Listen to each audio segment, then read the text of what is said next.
मुझसे election commission affidavit मांगता है, ನನ್ನ ಹತ್ರಿಂದ ಇವತ್ತು ಚುನಾವಣೆ ಆಯೋಗ ಪ್ರಮಾಣ ಪತ್ರ ಕೇಳ್ತಾ ಇದ್ದಾರೆ.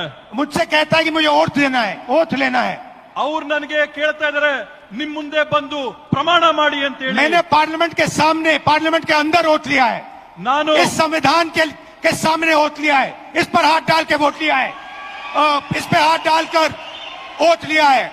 ನಾನು ಸಂಸತ್ ಭವನದಲ್ಲಿ ಪ್ರತಿಜ್ಞೆ ಮಾಡಿದ್ದೀನಿ, ಸಂಸತ್ನಲ್ಲಿ ಪ್ರತಿಜ್ಞೆ ಮಾಡಿದ್ದೀನಿ, ಈ ಸಂವಿಧಾನದ ಮೇಲೆ ನಾನು ಪ್ರತಿಜ್ಞೆ ಮಾಡಿದ್ದೀನಿ, ನಾನು ನುಡಿಯಂತದ್ದೆಲ್ಲ ಸತ್ಯ ಅಂತ ಪ್ರತಿಜ್ಞೆ ಮಾಡಿದ್ದೇನೆ. और आज जब हिंदुस्तान की जनता हमारे डेटा को लेकर इलेक्शन कमीशन के वेबसाइट पर सवाल पूछ रही है, तो इलेक्शन कमीशन ने अपना वेबसाइट बंद कर दिया.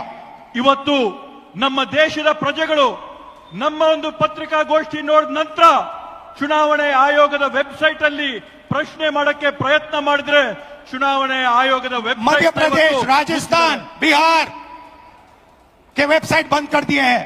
ಇವತ್ತು ಬೇರೆ ಬೇರೆ ರಾಜ್ಯಗಳ ವೆಬ್ಸೈಟ್, ಚುನಾವಣೆಯ ವೆಬ್ಸೈಟ್, ಬಿಹಾರದ ಚುನಾವಣೆಯ ವೆಬ್ಸೈಟ್ ನ ಇವತ್ತು ಬಂದ್ ಮಾಡಿದ್ದಾರೆ. क्योंकि वो जानते हैं कि अगर हिंदुस्तान की जनता ने इसी डेटा को लेकर सवाल पूछना शुरू कर दिया तो उनका पूरा ढांचा कोलैप्स कर जाएगा. ಯಾಕಂತಂದ್ರೆ ಅವ್ರಿಗೆ ಮನವರಿಕೆ ಆಗಿದೆ, ಭಾರತ ದೇಶದ ಪ್ರಜೆಗಳು ಈ ಒಂದು ವಿಷಯನ ಕೇಳಿಕೊಂಡು ಪ್ರಶ್ನೆ ಮಾಡಕ್ಕೆ ಪ್ರಾರಂಭ ಮಾಡಿದ್ರೆ ಅವರ ಒಂದು ನಾಟಕ ಏನ್ ನಡೀತಾ ಇದೆ, ಆ ನಾಟಕ ಮುಗಿದೋಗುತ್ತೆ ಅಂತ ಭಯ ಇವತ್ತು ಅವ್ರಿಗೆ ಬಂದಿದೆ.